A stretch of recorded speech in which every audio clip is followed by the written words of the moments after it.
pertama begini ya, tataran kita itu yang pertama adalah preemptif, artinya memberikan edukasi, memberikan himbauan.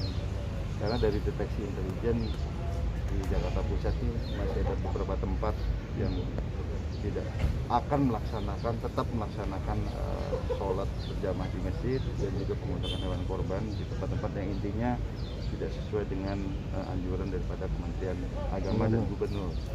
Nah, ini hasil kesepakatan rapat kita hari ini, artinya memang kunci utama itu adalah kita harus berkolaborasi antara tiga pilar dan juga tokoh agama, tokoh masyarakat untuk memberikan himbauan secara preemptif dari hati ke hati agar tidak melaksanakan kegiatan dan mengikuti anjuran daripada pemerintah dalam hal ini Kementerian Agama.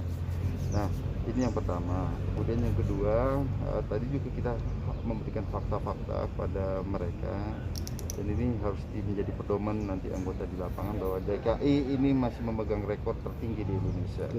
Kemudian secara global Indonesia nomor 2 yang positif aktif di dunia dan tingkat kematian tertinggi di dunia, dan ini harus dijelaskan.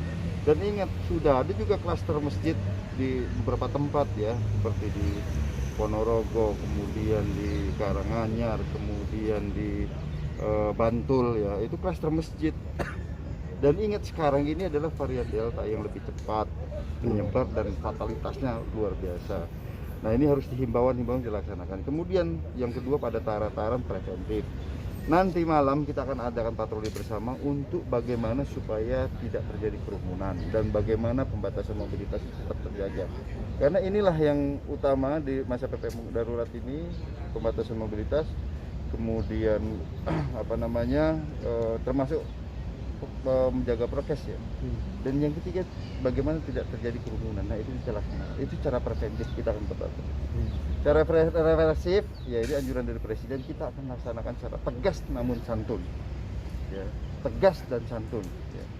Tegas, humanis dan santun akan kita tetap laksanakan. Intinya jangan sampai nanti terjadi kerumunan dan menjadi klaster-klaster baru dan angka DKI menjadi naik lagi. Sekarang sudah menurun terus ini. Tapi sudah ada komunikasi dengan masjid-masjid yang sudah terdeteksi itu, Pak? Nah, hasil deteksi sudah ada, dan hari ini setelah kita pertemuan ini dari Bapak Wali Kota, kita himbau MUI tingkat kecamatan, DMI, kemudian tokoh masyarakat, tokoh agama bersama tiga pilar TNI, Polri dan pemerintah kota di tingkat level kecamatan maupun kelurahan, kita sama-sama mengimbau.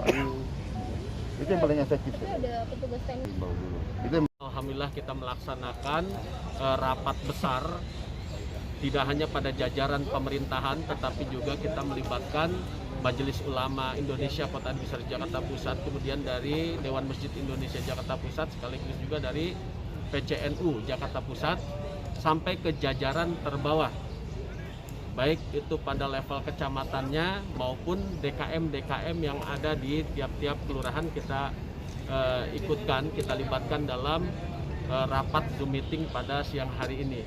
Harapannya adalah kita ingin membangun komitmen bersama bahwa pandemi COVID ini memang harus dilawan dengan kebersamaan, dengan kesadaran yang tinggi bahwa ini memang harus dilakukan langkah-langkah, dan langkah-langkahnya sudah jelas. Protokol kesehatan baik 3M-nya maupun 5M-nya itu mutlak harus kita lakukan sebagai bentuk ikhtiar kita, di samping kita berdoa. Kemudian 3T-nya di samping itu kita juga melakukan vaksinasi, tapi yang terdekat kita ingin mengantisipasi aktivitas dalam rangkaian sholat Idul Adha yang akan dilaksanakan besok. Kita ingin semua komponen patuh dan mengikuti apa yang sudah menjadi kebijakan sesuai dengan SE Kementerian Agama nomor 17 tahun 2021 dan juga Suruhan Gubernur DKI Jakarta nomor 11 tahun 2021.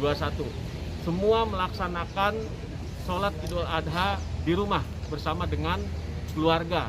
Ini lebih mempererat hubungan keluarga di masa pandemi COVID. Kemudian untuk takbir keliling tidak ada sama sekali dan benar-benar ditiadakan. Sedangkan untuk pemotongan hewan kurban dilakukan di RPH. Kalaupun itu tidak memenuhi kuota di RPH, maka dilakukan di tempat yang luas, di tempat yang memenuhi standar protokol kesehatan COVID.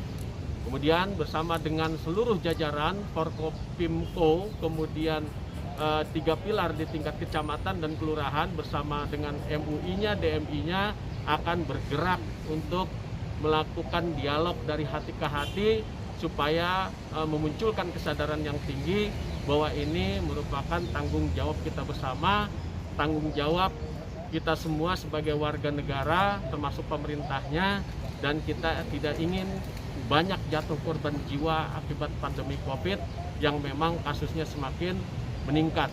Kenapa ini penting untuk kita lakukan?